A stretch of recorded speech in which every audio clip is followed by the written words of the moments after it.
For every heartwarming story we've heard over the last 10 months about Americans warmly embracing Afghan refugees, there have been other, darker, sadder stories too, of refugees getting lost in the shuffle, falling through the cracks. Roshan Mashal has been a leader for women's rights in Afghanistan for over a decade. When the Taliban took control of the country's capital last August, she knew her life was at risk. So she, her husband, and their 5 children took what they could and ran.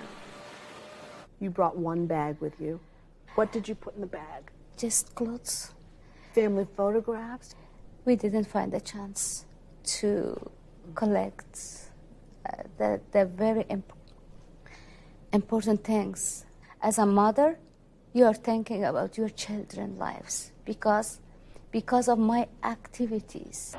Mashal and her family navigated the chaos in Kabul and were airlifted out on a State Department flight filled with 18 other women's rights activists. It's almost inconceivable for most of us to imagine leaving everything when you got on that plane. Did you think you would never go back? I left my office with tears. When I left my home, it is repeated. And when I left my country, it was another. I know that in this situation, we couldn't see back our home. Mashal's family was among the 76,000 Afghan refugees who fled to the U.S. last year. But for many, their welcome was rocky. When they arrived, first at a military base in Wisconsin, Mashal requested to be resettled in the D.C. area so she could continue her advocacy work.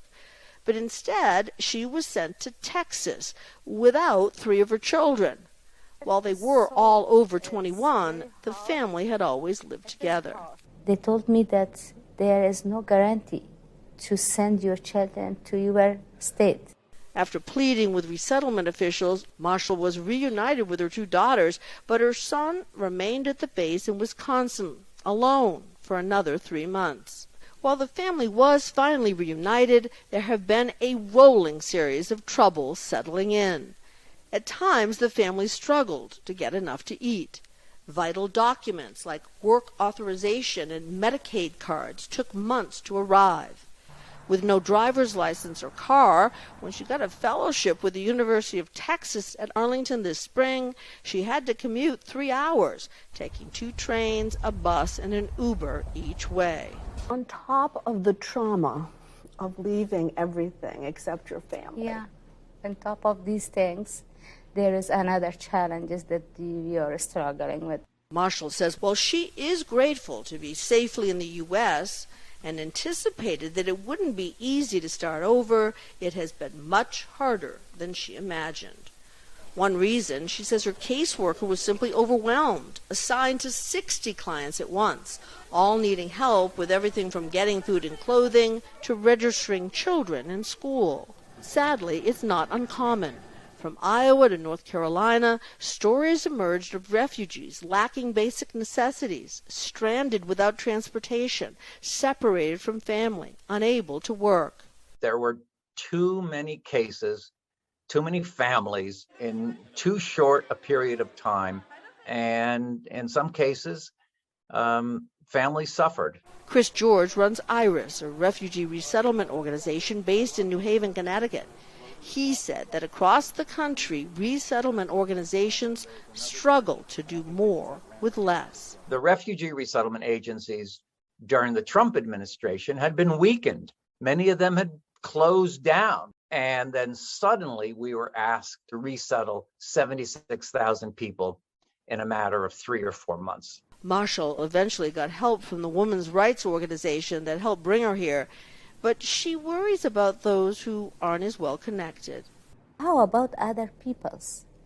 They don't know English. They don't have any friends here. She says she still knows of Afghans who are living in temporary hotels or are unaware they only have a few more months to apply for asylum in the U.S. It's a life or death thing. If someone is not granted asylum, they could be deported back to Afghanistan. And it's not the only obstacle. Many of them were placed in apartments that are more expensive than they're going to be able to cover. Afghans are going to continue to need some help over the next few months. Mashal wants Americans to know she celebrates the country that gave her family a safe haven, but says Congress could do a lot to improve the current system by streamlining the process for Afghans' asylum applications and investing more resources in resettlement services. It's not easy to be a refugee. Even here. Even here. Cynthia McFadden, NBC News, Dallas.